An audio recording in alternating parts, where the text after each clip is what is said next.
మీరు దీన్ని నోట్ చేసుకొని పెట్టుకోండి. కానీ దీని గురించి వదిలేయండి. ఇంకా రెండోది, తను ఎలక్షన్కి వచ్చినప్పుడు అప్పుడు దేవుడు బాబాయ్ పోటీ చేశాడు. దేవుడు చిన్న తన దేవరకొండలో ఉన్నాడు, దేవుడు చిన్న వైజాగ్ కల్లో ఉన్నాడు. ఆ రోజు అడ్డు కాలేదు దేవరకొండలో కాపురం పెట్టి వైజాగ్ కల్లో సర్పంచ్ చేయడం. ఈ రోజు నేను హైదరాబాద్లో ఉంటే ఆడ హైదరాబాద్ నుంచి వస్తాడా రాడా ఈ మాటలు మాట్లాడుతున్నాడు. తన వరకు వచ్చినప్పుడు అడ్డం కాదు ఏది. తన వరకు వచ్చినప్పుడు ఎక్కడున్నా పరిపాలన చేసేయచ్చు. రాజన్ రెడ్డి 2.5 సంవత్సరాలు కనబడలేదు, ఏ నిధులు రాలేదు, వచ్చిన ఎవరికి లెక్కలు చెప్పకుండా ఫస్ట్ 2.5 సంవత్సరాల్లో ఫస్ట్ 6 నెలలు తినేసి ఎవరికి చెప్పలేదు. ఇందులోనే ఉంటుంది స్టేట్మెంట్.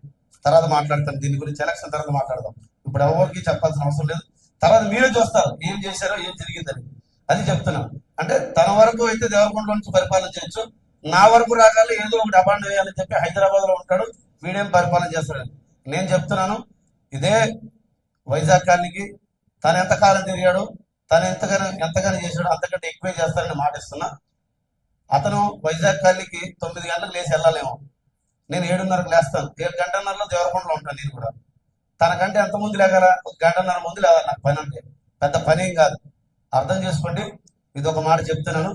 ఈ ఈ ప్రాపగండ ఏదైతే ఉందో దాన్ని ఎవడో నమ్ముతూ పరిపాలన ఎక్కడున్నా సాగుతుంది. నేను వైజాగ్ కాలనీకి పలుమార్లు వెళ్తాను. నా ప్రయత్నం, నేను నా వంతుగా ఇవన్నీ చేయాలంటే వెళ్ళాలి.